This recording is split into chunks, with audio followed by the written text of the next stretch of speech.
Assalamualaikum warahmatullahi wabarakatuh. Halo Sobat Muda, kembali lagi bersama Potski, Podcast Anak Vokasi.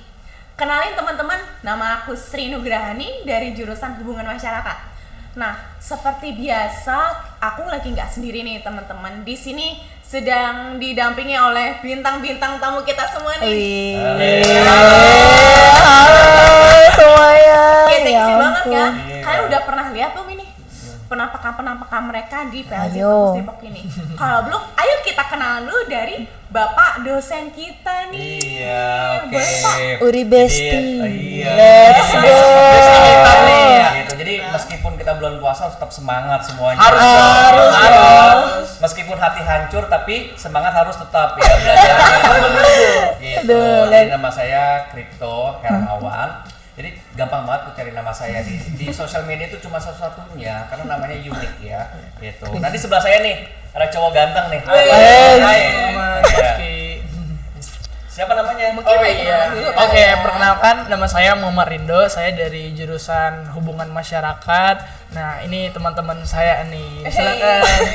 Halo, nama aku Dwi Putri Oktaviani, tapi aku biasa dipanggil Pio. Saya juga dari jurusan Hubungan Masyarakat. Let's go.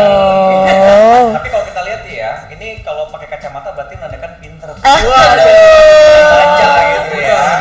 Gitu berarti nggak diragukan lagi nih anak-anak LP3 ini pinter-pinter semuanya. Udah, itu bukan hal baru itu mah, bukan hal baru. Iya. Nah, tapi enaknya tuh kita ngebahas apa tuh hari ini tuh ya? Kalau kita kan sekarang banyak banget kita bicara teknologi pasti dong, ya kan? Iya benar banget. Betul. Apalagi sih kita Kita udah ngebahas soal digitalisasi. sebenarnya ngomong gitu semuanya Nah, sama orang. karena memang terlalu luas ya Pak ya yang kita bahas. Nah, untuk tema hari ini kita akan membahas tentang hilirisasi disrupsi teknologi dan AI di dunia industri. Waduh. Berat banget tuh bawahnya. Kita kan sekarang udah pasti pengguna AI nih. Betul. Pasti nggak sih? Pasti. Udah nggak diragukan. Atau mungkin video AI, audio AI ya kan buat tugas-tugas kalian juga kan seperti itu kan sebagai Iya, betul Pak. apa ya? Sebagai peningkatan improvement terhadap tugas-tugas kuliah dan juga penggunaan zaman sekarang seperti itu kan ya. Menurut gimana teman-teman nih? Teman-teman kayak gitu sendiri. Dari Kalau dulu nih, host mungkin dulu. boleh. Let's go, masih. Kalau menurut saya mungkin memang berdampak ya terhadap dari digitalisasi dan AI khususnya ke dunia industri. Mungkin kalau kita di industri pendidikan ya, buat kita mengerjakan tugas-tugas kita. Sebetulnya memang mempermudah kita buat mencari inspirasi baru. Soalnya kan kadang-kadang kita mengerjakan tugas mut-mutan, masih inspirasinya apa ya, kita nyari di internet juga nggak langsung ketemu. Cuman dengan adanya AI ini kita bisa langsung menemukan apa yang kita cari sebetulnya. Cuman kalau menurut saya itu memang bagian lebihnya, dan tentu juga ada kekurangan dong kalau dari AI sendiri. Kalau menurut saya dengan adanya AI ini membuat kita menjadi ketergantungan terhadap kemudahan yang ditawarkan AI ini. Jadi kita nggak rajin membaca, kita nggak membaca dari awal sampai akhir dan mencari banyak referensi karena AI sudah merangkum semua itu. Iya. Gitu sih, itu kalau menurut saya. Mungkin ada tanggapan dari teman-teman lain, mungkin dari Vio. Gimana Boleh Vio? dari Vio dulu ya, Bang, ya. Kalau kita bicara digital nih Vio nih ya kan, Vio pengguna AI untuk video atau mungkin pengguna AI untuk mendukung ya tugas-tugas yang memang sudah dicari atau mungkin mencari inspirasi. Tadi kalau Sri bilang ya mendukung ya, bukan berarti mencontek ya, bukan berarti membahagia, tapi mendukung sebagai landasan fundamental untuk kreativitas. Kalau dari saya sendiri kan sebelumnya tuh saya nggak pernah gitu loh buat pakai yang AI kayak gitu kan. Cuma makin kesini tuh kayak makin ya namanya manusia ya kan. Namanya manusia. Pengen mencoba gitu. Apalagi ngeliat yang lain, wah kayak gampang nih mereka nih. Ya udah tuh akhirnya tuh waktu itu Pio kan nyoba ya ChatGPT. Siapa sih yang nggak mau pakai ChatGPT? Coba buat caption, buat nyari ide-ide gitu kan udah lebih gampang gitu loh. Kita udah ada Google, ada AI. Makin gampang lagi ya nggak sih kayak gitu. Ya sih dari itu emang perkembangan teknologi gila-gila banget ya nggak sih, kayak Lagi maksudnya nggak sampai butuh 20 tahun buat berubah. betul banget. Bahkan mungkin kalau saudara Rinda atau mungkin dari Nah tuh Pak tanggapannya coba. yang tahu kan kita kan waktu kita waktu semester belum belajar jurnalistik. Nah, betul banget.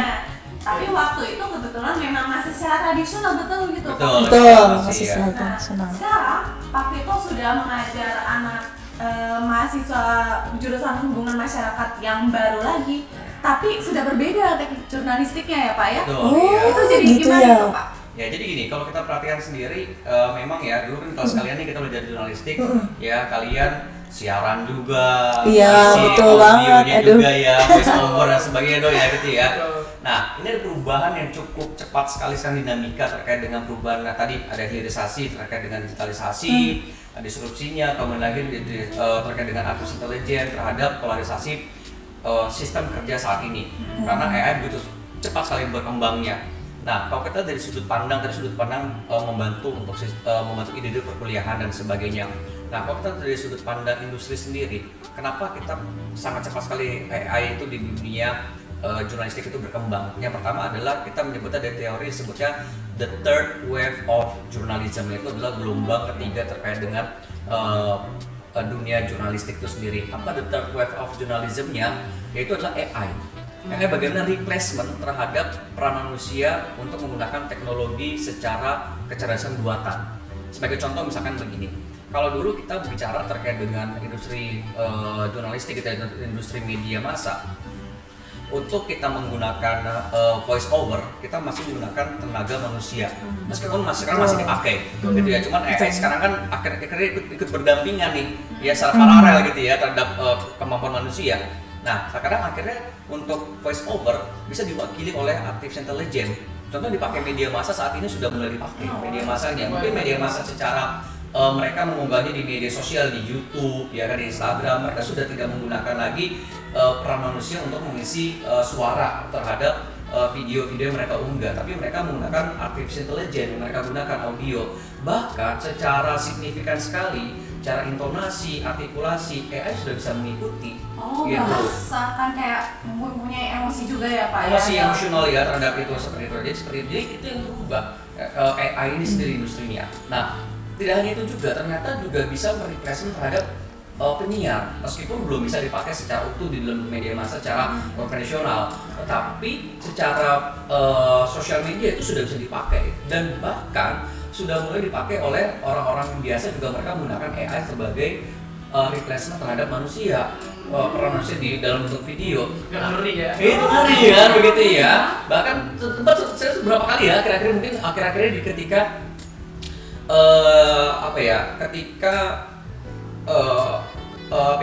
tahun politik ya, politik kayak ini ya, tiba-tiba sudah mulai bermuncul tuh video-video AI ternyata digunakan sebagai materi-materi politik ya. Tiba-tiba kita lihat penyiar cukup terkenal, tiba-tiba sebenarnya bukan dia nih, ternyata AI nih.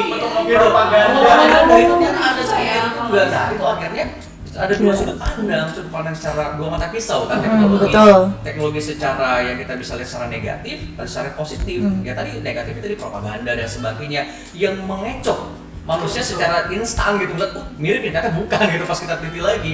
Tapi secara positifnya itu adalah bagaimana replacement teknologi terhadap manusia. Kita pastikan bahwa simple ya, teknologi itu semakin berkembang itu akan mengurangi peran manusia dalam proses sebuah sebuah kinerja pekerjaan ya. Mengejar efisiensi.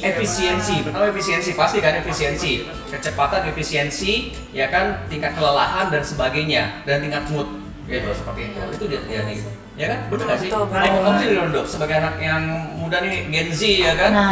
Kita yang bertiga nih Gen Z. Iya, Gen Z ya. Tapi biasanya tanggapan Rindo paling menarik nih. Kasih tahu dong. Menarik sih dari teman-teman dari Kasri, dari Biosri dan dari Pak Crypto itu menarik sekali karena ya sangat masif sekali ya untuk AI sendiri, terutama juga Rindo yang awal kayak ini AI apa ya gitu. Kita sebagai Gen Z atau ya namanya anak muda lah ya pengen coba-coba gitu. Kalau betul. Salah satunya ChatGPT, mungkin semua orang tahu boomingnya ChatGPT di tahun 2018 21 kalau nggak salah ya teman-teman, itu pas rilis itu banyak yang make itu dan semua kayak tergerus tuh, misalnya contoh kayak Google ketar-ketir tuh. Oh iya, benar. Karena kehadiran ChatGPT akhirnya pada saat ini tuh pada ngikutin gitu, jadi promotor lah ibaratnya ChatGPT ini terhadap era baru gitu. Dan AI baru bermunculan, itu apa-apa aja tuh AI sekarang gitu. Nah, betul ya Pio, dan arah itu yang mengubah pola kita ya teman-teman gitu. Kita yang dimudahkan secara pekerjaan sekarang oleh AI, apa-apa aja AI, misalnya pembuatan video, pembuatan caption gitu, pembuatan kayak script juga ya. Iya, logo betul. juga Bahkan itu. juga contohnya Skripsi saya pernah. Skripsi. Skripsi Dibantu gitu. dengan adanya kita menggunakan prompt tertentu Iya. itu terbuat secara Betul, rapi betul, gitu. betul. Dan berhasil lolos itu Iya, skripsi iya. itu. Oh, iya Ada kah? kasus yang Iya. Ada tuh di beberapa kasusnya juga kayak gitu ya Kak. Dan Iya, betul. sah-sah saja gitu. Ada di beberapa universitas mengesahkan memakai ChatGPT atau kayak AI tersebut. Nah, kalau Rindo sendiri ya untuk bagaimana kita menyikapi tentang AI tersebut, ya kita harus aware dan juga harus critical thinking kita juga Dilatih juga ya, gitu. Jangan karena mudah nih kita ngandelin itu doang gitu. Misalnya kita buat skrip nih, kan ada tuh kata-kata yang dalam tanda kutip tuh agak baku, terlalu Iya, baku terlalu gitu. baku dan Nah, lain-lain. itu ya boleh aja teman-teman, misal sah-sah aja nggak sih Pak sebagai jurnalis, misalnya kita nge-prompt dulu dan ngejar efisiensi tadi gitu. Gitu sih dari saya teman-teman. Iya, jadi memang kalau kita lihat banyak ya dampaknya dari kita dunia pendidikan, bagaimana cara kita mengerjakan tugas, khususnya kita dimudahkan dengan adanya text AI kan, Betul. waktu itu text AI sampai skripsi pun ada sampai lolos di beberapa universitas atau kampus. Dan tadi Pak Kripto juga sempat mention nih teman-teman, kalau ada AI untuk membuat video gitu ya, jadi kayak membuat apa sih namanya, kayak puppet gitu ya. Iya. Jadi seakan-akan orang-orang tuh orang beneran yang terlihat tapi sebenarnya enggak, dia tuh sudah dimanipulasi oleh AI. Nah, kita kan memang kita udah nggak bisa menolak nih, kita Betul, udah nggak bisa kayak nggak mau pakai AI lah dan semacamnya. Kita udah harus belajar untuk hidup berdampingan sama AI. Kalau kita menolak teknologi terus-menerus, maka kita nggak akan bisa maju dong. Betul. Kita nggak akan bisa istilahnya bersaing dengan teknologi. Toh ini kan masih dinamakan artificial intelligence kan, kecerdasan buatan, yang pasti manusia itu harus lebih cerdas dibandingkan AI itu sendiri gitu. Jadi kalau memang saya lihat sendiri ya, kalau di dunia kerja itu memang kita benar-benar sangat dimudahkan dengan adanya AI ini, efisiensi dan lain sebagainya. Tapi itu nggak bisa menggantikan seluruh pekerjaan. Ya. Misalnya kayak pekerjaan sebagai contohnya itu psikiater, psikolog gitu. Memang ada, saya pernah waktu itu saya kelas SMP. Bahkan ketika saya SMP saya sudah menemukan chat AI di mana di situ saya itu curhat sama AI. Kayak sedih banget kayak nggak ada temen gitu ya. Sekarang udah bisa menerima perasaan manusia dari AI ya. Iya. Bener Pak, walaupun memang masih terkesan kaku atau mungkin kalau di bahasa Indonesia kan saya masih tidak mengerti apa yang Anda sampaikan, mungkin bisa ucap ulang atau diparafrase lagi. Itu ketika saya SMP kelas 3, sekarang udah 6 tahun setelahnya dan udah pasti berkembang secara masif pesat, lah. ya. Iya, Tapi banget gini nggak seperti sih, yang kalau kita lihat dikatakan. sendiri kalian ngerasain nggak sih sebagai Gen Z sendiri ada habit yang akhirnya berubah di kalian? Ada ya, Ada betul nggak sih? sih habit. Gimana menurut kalian nih? Vio gimana sendiri? Habit gimana ya, biasanya sih dari saya sendiri kalau apa-apa gitu kan karena ada AI gitu ya jadinya buru-buru nih langsung, ya udah pakainya itu, jadi kan ketergantungan gitu kan juga nggak baik kan buat kita sendiri gitu. Kayak adiksi ya jatuhnya. Iya, adik guys. Kalian tuh masih bawa buku nggak sih sekarang ini? Oh, Kenapa? Buku-buku masih kok kuliah tuh Bawa buku. bawa. Berapa buku masih? Justru kalau nggak bawa buku ini semuanya terangkum di handphone atau gimana gitu. Kalau nggak bawa buku rasanya kayak nggak apa ya? Betul. Buku Atau enggak, bacaan at least kita kuliah baca, gitu. iya gitu. Oh, Mas, masih Kalau ya. baca itu mungkin masih. Kalau mungkin untuk buku paketan gitu, Iya. itu udah jarang ya. Dan Rindo sendiri iya, juga iya. kita misalnya contoh kayak ada dari kampus nyediain Iya. buku gitu, mungkin jarang. Atau kitanya aja yang kayak udah malas mending buka di HP aja, search iya, lah, lebih search. Berarti secara mudah. PDF ya. Iya, lebih Iya, PDF semuanya gitu. total digital. Iya, online Iya. semua. Heeh. Tapi ada yang semakin kesini kita tuh semakin nggak menyentuh buku fisik tersebut. Nah itu yang kembali kita coba gaung-gaungkan lagi lah untuk teman-teman supaya kita meningkatkan literasi, apalagi juga di Indonesia literasinya sangat rendah dan teman-teman. Iya, betul baca apalagi ya. ya kan. Itu kedua dari terakhir loh Nah, Indonesia. tapi literasi Indonesia itu tinggi, tapi bukan untuk membaca sesuatu hal yang kayak bermanfaat buku, gitu, gitu. tapi lebih ke literasi media sosialnya. Nah, Iya loh. itu Indonesia tinggi banget, tinggi masih loh. banget. Iya, itu Tapi dia. kayak gitu juga masih kejebak hoax loh. Masih Nah, iya. nah, maka dari itu semakin teknologi semakin tinggi, maka hoax pun caranya berubah juga. Betul banget. Akhirnya menjebak manusia juga kan hoaxnya gitu. Karena kan apa dulu saya masih ingat sekali. Saya pernah menulis tentang literasi media. Itu di tahun 2023, sekarang mungkin sekitar 5 tahun yang lalu atau 7 tahun yang lalu saya nulis literasi media.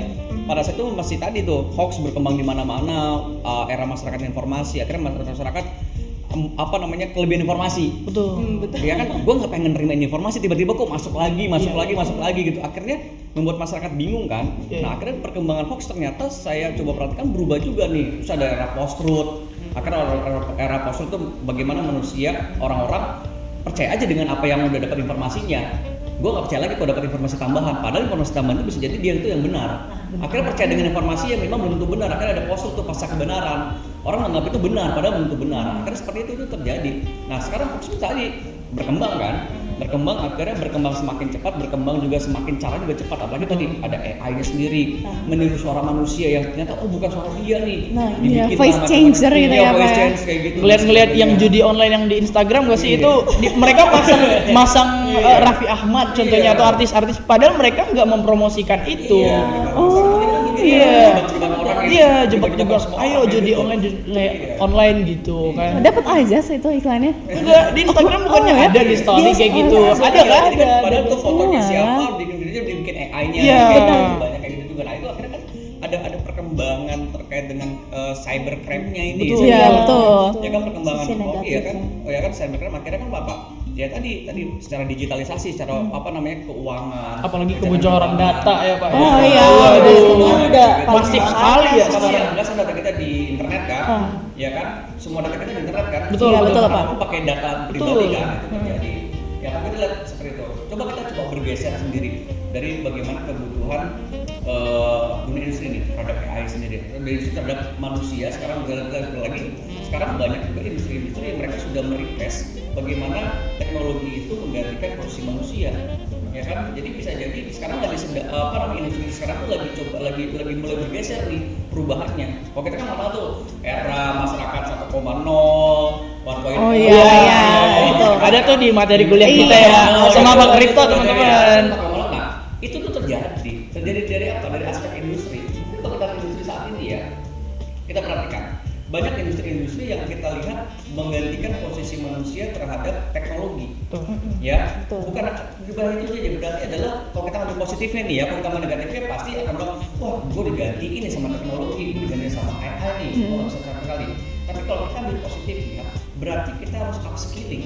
Betul. Ya kan? Sangat. Itu berarti istilah bagaimana cara kita menangani ya Pak ya? Iya, itu bagaimana menghandle itu kan, upskilling nih. Berarti ketika industri teknologi ini semakin kuat di dunia industri, masuk ke peralihan industri, AI masuk ke ranah industri, berarti manusianya pun harus berubah keterampilannya.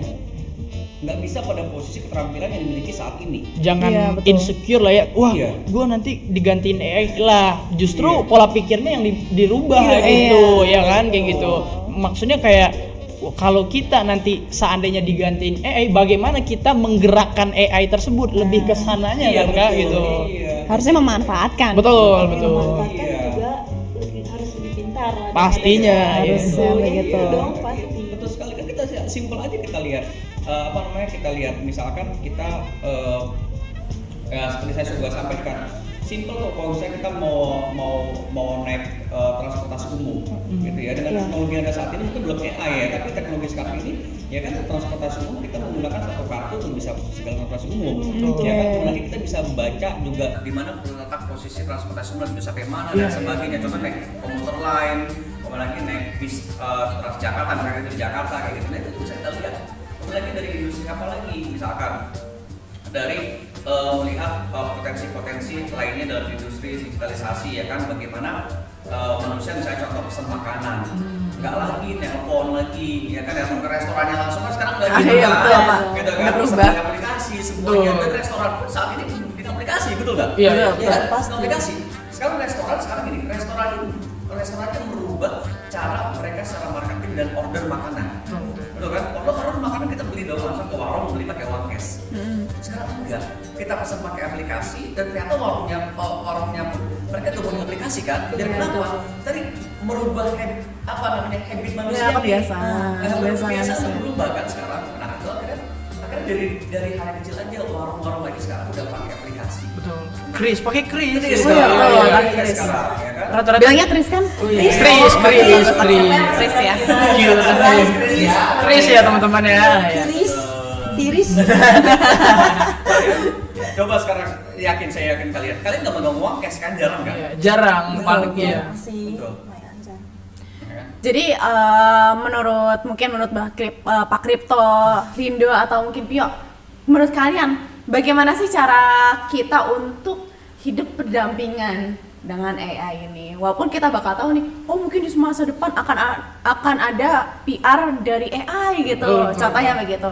Nah, menurut kalian gimana sih cara kalian biar bisa menanggulangi dan hidup berdampingan dengan ini semua yang udah pasti di masa depan Kayaknya Dinda mau udah pasti lebih canggih nih. Dinda udah siap banget. Waduh, gitu. teman-teman. Udah bikin satu tesis sih buat siapa? Let's go. Ya, yang penting tadi kita balik ke poinnya Pak Kripto tadi ya, pentingnya upskilling teman-teman. Pentingnya upskilling itu ya banyak gitu. Contohnya kayak kita belajar ini, kita berkuliah, kita bersekolah, kita kayak menonton yang edukasi lagi. Jangan ya, kalau Rindo sendiri mengedukasi diri itu dengan contohnya nonton yang bermanfaat gitu. Contohnya lebih di YouTube yang Ada 1% ya Rindo ya? ada 1% bisa gitu. Contohnya. Itu yang bisa kayak apa ya, meningkatkan dan kita tuh aware tentang apa sih yang terjadi di dunia sekarang gitu kan. Iya, betul. Kalau kita menutup diri tentulah kita kayak ya Akan tertinggal. gitu. Dan apalagi juga pergerakan dunia itu sangat masif sekali kan gitu. Betul. AI tentunya yang tadi gitu poinnya. Menurut Pio gimana? Pio? Gimana Pia? Menurut saya sendiri sih, ya sama enggak sih? Ya, kurang lebih sama ya. Kurang lebih sama ya, gitu kan. Iya, pada Kayak- akhirnya kita sebagai mahasiswa mau nggak Iya. mau harus upskilling dan harus lebih kreatif. Betul. Toh Iya. kalau kita AI tuh manusia guys. kita manusia, kita bisa lebih dari apa yang kita bayangkan. AI Gitu. aja diciptain sama siapa coba? Manusia. Masa juga kalah sih? Masa kita nyiptain, kita yang kalah? Gimana Pak Kripto? Iya, Aduh, kalau saya melihat sendiri bagaimana AI ini kita ambil sisi positifnya. Kebetulan saya juga sebagai pelaku untuk menciptakan ide AI sendiri. Kebetulan saya di tempat saya bekerja menciptakan bagian teknologi mengurangi peran manusia, replacement. Saya melakukan replacement manusia bukan Sampai- berarti orangnya dilepas, enggak, tetapi bagaimana mengganti skill manusianya. Iya, jadi bukan sesuatu yang teknikal ya Pak ya, Teknikal, tapi lebih iya. strategik gitu. Strategik iya, jadi skill. Makanya saya bilang upskilling kan. Iya, iya. Karena kalau kita bicara sekarang nih, oke sekarang saya bisa nih. Saya sekarang misalnya bisa misalnya edit foto di Photoshop. Oh ternyata udah ada aplikasi AI loh. Betul. Lebih cepat. Ya kan kalau kita misalnya gitu ya, bisa ada kita Adobe Photoshop, kita butuh prosesnya lama, ekspor dan juga butuh spesifikasi komputer yang juga Cukup tinggi. mumpuni ya. Betul, betul. Ya, tapi ternyata dengan handphone dengan teknologi AI itu lebih cepat dan lebih bagus gitu ya. Itu karena itu ada upskilling yang dilakukan. Bukan berarti replacement manusia tidak, tapi upskilling mengganti posisi skillnya. Tadi yang disampaikan ganti skillnya posisi. Ya kan dulu saya ciptakan teknologi itu. Teknologi saya ciptakan, AI juga saya ciptakan. Ciptakan kenapa dengan tim saya? Bagaimana replacement terhadap kebutuhan manusia. Karena kita melihat apa? Melihat habit orang berubah. Habit cara orang tadi saya bilang ada habit yang berubah kan? Dari segala aspek kehidupan manusia berubah habitnya. Makanya upskilling itu penting. Bisa jadi saya bilang kalau kemarin saya ngajarin kalian jurnalistik di tahun lalu itu masih secara tradisional, masih konvensional. Ternyata sekarang udah nggak bisa gitu lagi, udah berubah. Karena apa? Karena teknologi kita ikutin. Iya, Kita betul. AI itu sekarang pakai teknologi itu. Nah, akhirnya kenapa? Manusia akhirnya kenapa? Tadinya saya sampaikan bahwa pekerjaannya bisa jadi sama. Tapi job deskripsinya berubah. Bisa jadi pekerjaan sudah hilang.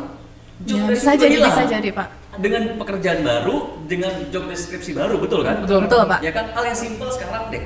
Orang beriklan, Ya kan sekarang pakai apa sih influencer dong? Betul. Ya, Ya kan udah. orang sekarang bisa dong personal branding sendiri. KOL juga, Pak, ya? Iya, ya kan itu berubah sekarang semuanya, ya kan. Nah itu adalah pengalaman perubahan-perubahan itu yang kemudian akhirnya merubah sistem kehidupan manusia dari segala aspek, dari mulai aspek personal, aspek pekerjaan, aspek mencari ilmu, ya kan, dan juga aspek-aspek lainnya yang memang membantu kehidupan manusia. Tadi pentingnya upskilling yang kita Betul. nggak puas dengan apa yang sekarang. Dan sebenarnya kita semua pelajari 10 tahun ke depan mau apa sih teknologinya dan sebagainya. Jangan sampai Visioner kita- ya, Pak? Oh iya, kita harus lihat visioner ke depan kayak gimana. Jangan sampai aku tergoda nih, saya udah cukup ilmunya sekarang nih. Ya kan saya lulus udah dapat ijazah kan gitu. Iya, Tapi betul. kita harus baca nih masa depan. Bayangin aja yang kemarin setahun lalu jadi berubah sekarang. Gimana 10 tahun ke depan? Betul Iya banget, kan? Pak. Iya, jadi Iya. gitu. Iya, jadi teman-teman kita udah ngobrol banyak hal nih. Kita mulai dari bagaimana sih dampak AI terhadap kehidupan kita khususnya di dunia industri, khususnya lagi di pendidikan. Dan bagaimana nih kita sebagai sudut pandang mahasiswa maupun sebagai dosen praktisi, bagaimana cara kita semua untuk menangani ataupun hidup berdampingan dengan AI tersebut. Nah, ini semua tentu kita pelajarin ya di kuliah kita di jurusan hubungan masyarakat. Betul. Nah, gitu teman-teman. Nah, kita di LP3I Depok sendiri kita sedang melaksanakan pembukaan penerimaan mahasiswa baru nih teman-teman untuk S1 terapan atau D4 dan juga D3. Jurusannya apa aja sih? Macam-macam, khususnya kita tadi jurusan hubungan masyarakat. Selain itu, ada juga untuk jurusan manajemen informatika, komputerisasi akuntansi, administrasi bisnis internasional, kemudian ada bisnis digital, dan juga ada apa lagi teman-teman? Komputerisasi akuntansi. Oh iya, tadi juga udah ya, komputerisasi akuntansi ya. Jangan lupa ya teman-teman. Nah, mungkin itu aja. Terima kasih banyak teman-teman yang sudah menghadiri dan juga sudah meluangkan waktunya. Semoga bermanfaat dan semoga bisa menjadi berkah di bulan Ramadan ini ya. Udah Iya. bantu buat podcast kali ini. Dan juga terima kasih teman-teman di rumah yang sudah menonton dari awal sampai akhir. Sekian dari kami. Wassalamualaikum warahmatullahi wabarakatuh. Sampai jumpa di episode selanjutnya. Dadah. Jangan lupa masuk humas. Oke. Jangan lupa Mas fotoin dong mas, tolong mas.